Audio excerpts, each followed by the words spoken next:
Alors, le plus grand concurrent de Tesla, BYD, s'installe en Europe. BYD, ça peut faire très mal dans les années à venir. Ça peut faire même plus mal que le groupe SAIC, c'est-à-dire MG, là, entre autres. Je pense que BYD, par contre, là, ça va taper fort, hein.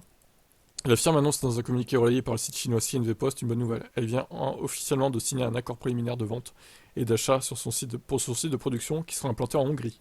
Une nouvelle étape dans le développement de la marque en Europe, quelques mois après avoir annoncé qu'elle avait choisi ce pays. La Hongrie qui devient l'Eldorado des marques chinoises, là, vu que c'est pas très loin de la Chine par rapport aux autres pays d'Europe. C'est un peu une passerelle entre les deux pays, quoi. Enfin, entre les deux continents. C'est donc lors d'une cérémonie officielle qui s'est tenue le 30 janvier dernier que ce nouvel accord a été signé, officialisant donc la construction de ce nouveau site industriel. Une nouvelle étape pour BYD qui a envisagé pendant un temps de s'implanter en France.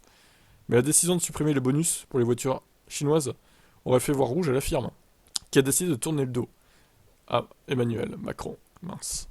Il y a beaucoup de gens qui lui tournent le dos à Macron en ce moment. Cependant, il va falloir faire preuve d'encore un peu de patience avant de voir les premières BYD produites en Hongrie. Le constructeur annonce que cette nouvelle usine sera construite en plusieurs phases et qu'elle ne sera opérationnelle que dans 3 ans, 2027. Ah oui, il va falloir attendre, effectivement.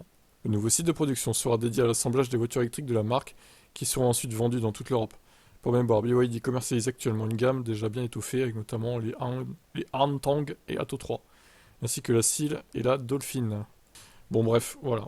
Écoutez, affaire à suivre, BYD. Comme j'ai dit, bon, il y a quelques problèmes sur leur voiture, on va dire, notamment la recharge. Il y a quelques problèmes avec le pilote automatique aussi de leur voiture. Après, tout ça, ça peut se corriger, je pense, par des mises à jour. C'est pas non plus rédhibitoire.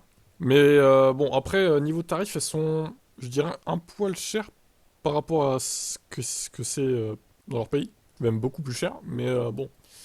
Encore une fois, ils s'adaptent à notre marché aussi, donc ils baissent les prix par rapport à leurs concurrents, mais pas de beaucoup, quoi. Pour avoir la meilleure marge possible. Mais ouais, BYD à surveiller, hein. Dans les années futures, même en Europe, les constructeurs locaux européens vont avoir des soucis à se faire, je pense. Bye bye.